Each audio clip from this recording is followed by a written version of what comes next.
On the evening of October 14, 1998, the Whitmore Public Library shut its doors right at 6 p.m., exactly as it had done every Wednesday for the past 32 years.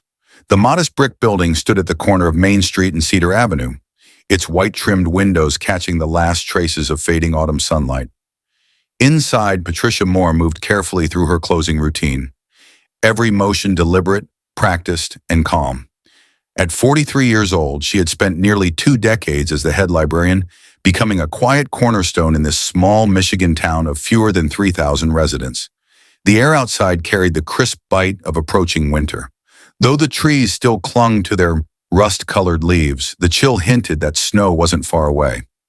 Patricia wore her navy cardigan, the one with tiny pearl buttons, and her reading glasses hung from a beaded chain around her neck. Her footsteps made soft, rhythmic sounds on the worn wooden floor as she slid books back into their places. The familiar scent of old paper and lemon polish filled the air, a scent that had come to represent comfort, order, and home in Whitmore. At 5:45 p.m., she checked out the final book of the evening, a Louis L'Amour Western borrowed by Thomas Campbell, one of her oldest regulars. Later, Thomas told investigators she'd seemed perfectly normal, perhaps a little tired, but in good spirits. She smiled, stamped his card, reminded him the book was due in 2 weeks, and wished him a pleasant evening. He would be the last known person to see her alive. At 6:03 p.m., Patricia locked the front door. The bank sign across the street, glowing faintly through the library's front windows, confirmed the time. Her 1994 Honda Accord sat in its usual spot in the small lot behind the building, neatly parked beneath a single street lamp, casting a pale yellow glow. Beyond that lot stretched a patch of overgrown pines and brush, a quiet stretch of land separating downtown from the neighborhoods beyond. When Patricia didn't appear at the Methodist church the next morning for her weekly volunteer breakfast, something she never missed, her sister Jennifer grew uneasy. Patricia lived alone in a small house on Birch Street, just a 10-minute walk from the library, and she valued routine above everything else. Jennifer drove over. The house was locked. The bed was neatly made. The coffee pot sat untouched. Everything was in its place. Too perfect. Too still. By noon, Jennifer stood in the parking lot behind the library beside Sheriff Howard Bennett, staring at Patricia's car. It was parked exactly as always. Locked, undisturbed. Through the window, they could see her purse on the passenger seat, her thermos still resting in the cup holder, half full of tea. No sign of disturbance. No sign of where she'd gone. Sheriff Bennett, a heavy-set man in his 50s who had known Patricia since she was a teenager, felt an unfamiliar chill. In Whitmore, people didn't just vanish.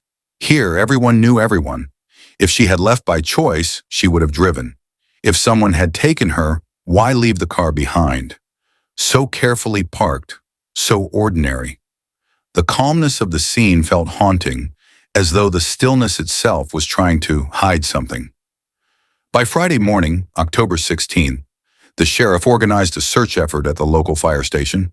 47 volunteers showed up, their faces tense, their breath visible in the cold air. Among them were teachers, neighbors, library board members, and Patricia's sister Jennifer. They split into teams, each assigned to different areas around Whitmore. The woods, the fields, the riverbanks. They carried flashlights, radios, and an unspoken fear that none of them wanted to name. Whitmore sat in the middle of northern Michigan's quiet countryside, surrounded by dense forest and half-forgotten farmland. The nearest town, Grayling, was more than 20 miles away. Here, life moved slowly. Change came reluctantly, and the idea of someone disappearing without a trace felt impossible. By Sunday afternoon, the search expanded to include state police and a K-9 unit from Traverse City. One of the dog, a 7-year-old German shepherd named Baron, began pulling urgently along a wooded path called the Old Mill Trail, roughly 5 miles from town.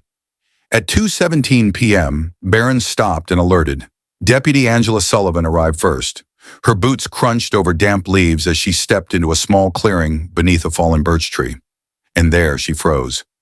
Scattered around the clearing were Patricia's belongings. Her navy cardigan, the one with pearl buttons, hung neatly over a low branch, as if it had been placed there intentionally. Her reading glasses rested on a moss-covered stone nearby, their beaded chain tangled in the undergrowth. One of her brown leather shoes stood upright near a pine tree. The other was gone, and just a few feet away lay her daily planner, its pages damp and fluttering softly in the breeze. The Whitmore Police Department operated out of a modest, single-story brick building, a structure that had once been the town's post office before being converted back in 1967, when a new federal facility opened off Highway 72. Inside, Sheriff Howard Bennett worked with what could only be described as a skeleton crew: 3 deputies, 1 part-time dispatcher, and equipment that seemed trapped in another era. Their radio systems sputtered with static whenever storms rolled through. Old metal filing cabinets lined the walls, their drawers packed with manila folders. The department's lone computer, a bulky gateway model bought with a state grant in 1996, spent most of its time displaying a screensaver of flying toasters. In the weeks following the discovery of Patricia Moore's belongings, Bennett found himself running headfirst into the limits of small-town policing. The state police had stepped in briefly, sending 2 investigators who spent 4 days in Whitmore, interviewing residents and combing through the Old Mill Trail site. But they soon returned to their own jurisdictions. When they left, they took their expertise with them, and Bennett was left behind with boxes of transcripts, photographs, and far too many questions. There were no surveillance cameras in Whitmore, not at the library, not downtown, not even at the gas station where Patricia sometimes stopped for milk on her way home. No eyes watching, no footage to rewind, no ordinary moments preserved that might now have provided answers. Bennett spent hours piecing together Patricia's final day through witness accounts that grew increasingly uncertain as memories blurred. Someone thought they'd seen her car pass the hardware store around 5:30 p.m. Another recalled spotting her inside the library sometime after 5. Maybe. Memory, Bennett was learning, was fragile, especially in a community desperate to help but with nothing concrete to give. Deputy Angela Sullivan, the department's youngest member at 29, set up shop at a folding table in the break room, surrounded by charts and timelines she'd drawn by hand. Her goal: track every vehicle seen near the library that evening. But witness reports refused to align. One person swore it was a dark blue sedan, maybe a Ford. Another insisted on a black pickup truck with out-of-state plates. A third could recall nothing specific, only that the vehicle had seemed wrong, somehow out of place. The evidence from Old Mill Trail offered no relief. Patricia's cardigan revealed no foreign fibers, no trace of anyone else. Her glasses were clean, unbroken, ordinary. The shoe confirmed only what they already knew. She had worn it that night. Lab reports from Lansing came back neatly typed, but hollow in meaning. No usable fingerprints, no unidentified DNA, no unique soil samples. Every result led nowhere. Bennett conducted interviews inside the library's small meeting room, the same space where Patricia had once hosted story hours and book club discussions. He spoke with employees, regular visitors, church members, anyone who'd known her. Piece by piece, a picture emerged of a woman whose life ran on quiet routine. Church on Sundays. Food pantry work the first Saturday of each month.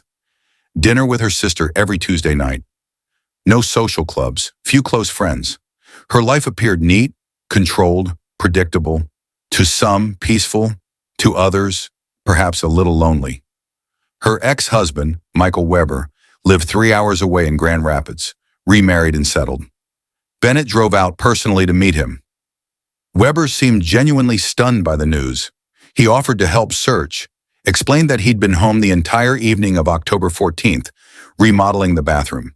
Receipts from Home Depot, time-stamped 4:30 p.m., backed him up. The alibi was solid, ordinary, boring, and utterly unhelpful. As November crept in and the first snow dusted Whitmore streets, Bennett found himself driving past the library at odd hours. The yellow police tape still fluttered faintly in the wind. The case had begun to consume him. Somewhere in this quiet town, in these woods among these familiar faces, there had to be an answer. But it stayed hidden, protected by silence, ignorance, or perhaps the cruel randomness of fate. The first real suspect surfaced not through official work, but through gossip, the way most news traveled in Whitmore. At the post office, At the diner, after church, people started mentioning Daniel Carver, Patricia's ex-boyfriend from nearly a decade earlier. They dated for 11 months in 1990, a relationship that ended badly, depending on who was telling the story. Some said he was possessive, others whispered of arguments, tension, unease. Bennett called Carver in for questioning on a gray morning in late November. The interview room was cold, both men keeping their coats on. Carver, 46, worked sporadically as a house painter and lived alone in a trailer park on the outskirts of town. His record wasn't violent, but told a story.